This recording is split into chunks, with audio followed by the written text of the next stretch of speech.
উনি সুযোগে ওনার নামের 666 কোটি মামলা খালাস করে নিচ্ছে। সবাই বলেন সুবহানাল্লাহ।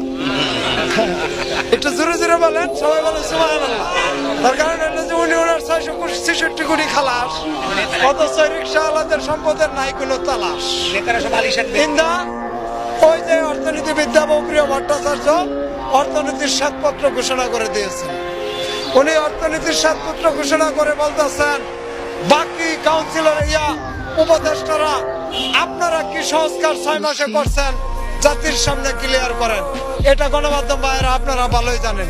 আমি দেবপ্রিয় ভট্টাচার্যের কাছে একটি প্রশ্ন করতে চাই, আপনি যে অর্থনীতির শ্বেতপত্র ঘোষণা করলেন, এই যে নিপীড়িত চালক এদের ব্যাংক ব্যালেন্স কত আছে দেখেন তো, কোন ব্যাংকে এদের কি অ্যাকাউন্ট আছে, এরা বছরে কয় টাকা কামায়, কয় টাকা আয় ব্যয় করে।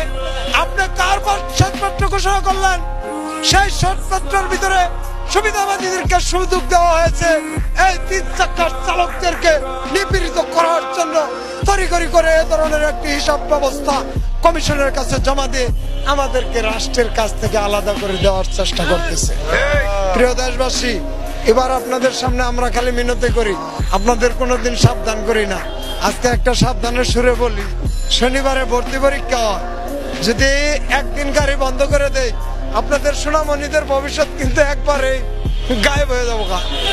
কোনো ভর্তি পরীক্ষার শিডিউল কিন্তু ঠিক রাখতে পারবো না।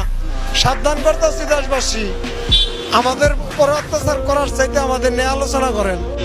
কি করবেন? সেরিনা সাবে ওই আয়ুপাত্র কয়, পাগলা হাওয়ার জোরে ব্যাংকের টাকা গেছে উড়ে। আমরা রিক্সাওয়ালারা কি করে খাবো?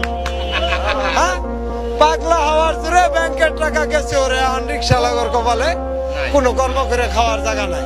দেখছেন, এইভাবে গান তৈরি করে শিল্পী নাচায়া মঞ্চ করে লাল কালো প্রোগ্রাম করে দেশবাসীর অধিকার দিতে পারবেন না। দেশবাসীর অধিকার দিতে হলে, সঠিক সংস্কার করতে হলে জুলাইয়ের যে ঘোষণাপত্র আছে ওটা আমাদের দিয়ে ঘোষণা করাইতে হবে। আমার লগে ওরা আলোচনা করে না, তারা আইন না রাষ্ট্রীয় অতিথি ভবন যমুনা দিয়ে দিচ্ছে।